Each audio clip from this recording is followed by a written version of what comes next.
As we wait to see the outcome of this presidential race, our very own Rick Newman, looking back on the last 4 years, talking about the lessons learned from the Trump presidency. And Rick, we're talking about this without knowing whether there is another 4 years for this administration. But what specifically, or how specifically, should we be looking at the last 4 years? Yeah, I've been covering the Trump presidency since the beginning. In fact, since he ran for office. I've been among the critics, mainly because of some of his policy stuff. The tariffs, for example, just don't seem like good policy. So much dishonesty we've heard from Trump, and real problems relating to corruption.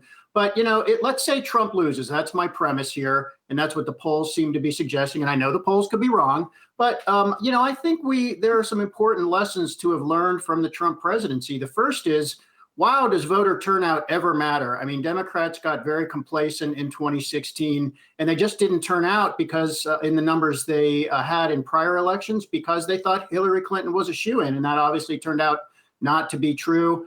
So Democrats, much better turnout in 2018 when they did well in the midterms, and we'll probably see very high turnout this time around. So voters are more engaged. I mean, I think many voters were complacent back in 2016, not so much anymore.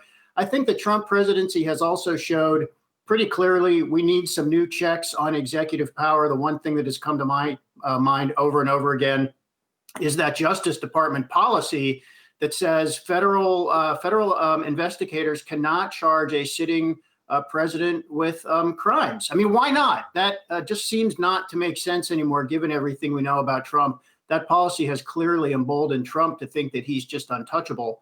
And I think there are some other things. Trump has just shown us where the flaws in our institutions are, and over time we ought to be able to fix some of those problems.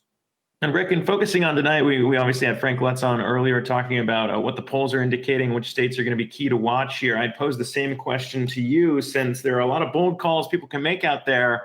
But even the one as bold as I was trying to come out for and say, look, the polls are indicating that Biden might take Georgia for the first time since '92. Apparently not even that bold anymore, since people have caught on to it. So what are you saying we should be watching for as the results start coming in tonight? Yeah, there does seem to be a likelihood that Georgia is going to flip. So if Georgia flips, the big question is what happens to those 2 Senate seats, and one or both of those could end up in a runoff, meaning that we don't know. But the outcome of the Senate, who controls the Senate, could hinge on one or two of those, whether Democrats can take one or two of those Senate seats.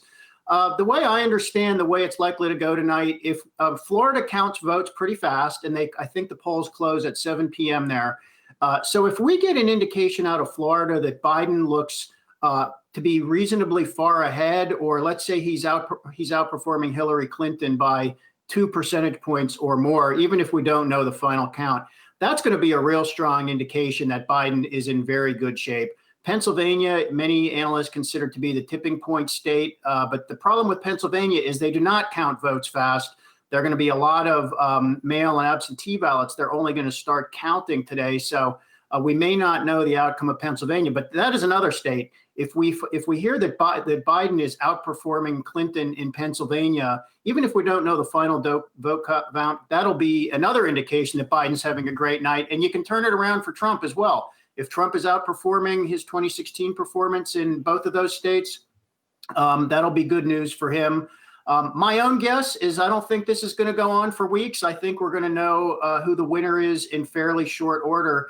And I think it's going to be Biden. I think the pollsters have fixed the problems from 2016, and it's possible they even overfixed the polling problems from back then in a way that favors Trump in the polls, and we could actually see the opposite surprise this time.